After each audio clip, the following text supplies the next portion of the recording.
Fil-Parlament il-Ministru għas-Saħħa Chris Fehr nippreżenta kopja tal-kuntratti li ġew iffirmati bejn il-Gvern u l-Vitals Global Healthcare ftehim li wassal l-investiment ta' 200 miljun euro fil-qasam tas-saħħa li bihom il-Gvern se jiżviluppa l-isptarijiet ta' San Luqa ta' Caring Rec u l-Isptar Ġenerali ta' Għawdex.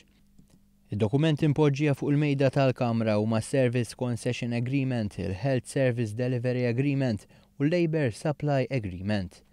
Il-kuntratti konfermaw li waqt l-infrastruttura, l-apparat mediku servizzi ser ikunu tal-ogħla livell, il-servizzi għal pazjenti Maltin u Għawċin ser jibqa' mingħajr ħlas.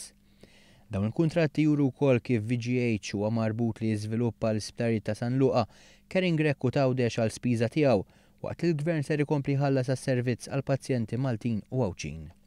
F'konferenza tal-aħbarijiet li saret qabel ma tpoġġew id-dokumenti fil-Parlament, il-Ministru fisser kif l-Isptar ta' Għawdex se jidħlu 450 sodda bi 350 ikunu riservati għal pazjenti Għawċin bla ħlas, waqt li l-100 l-oħra jkunu miftuħa għat-turisti mediċi.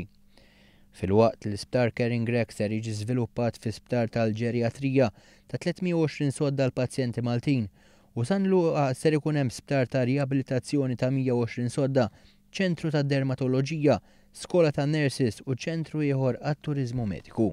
Kuntratti qegħdin jikkonfermaw dak li bħala gvern ilna ngħidu, jiġifieri li l-kumpanija VGH ħad tkun qed tinvesti l fuq minn 200 miljun euro biex tirranġaw St. Luke's, nirranġaw Caring Rec u nirranġaw l-Isptar Ġenerali ta' Għawdex, fejn fost affarijiet oħra jkollna numru kbir ta' sodod ġodda l-pazjenti tagħna.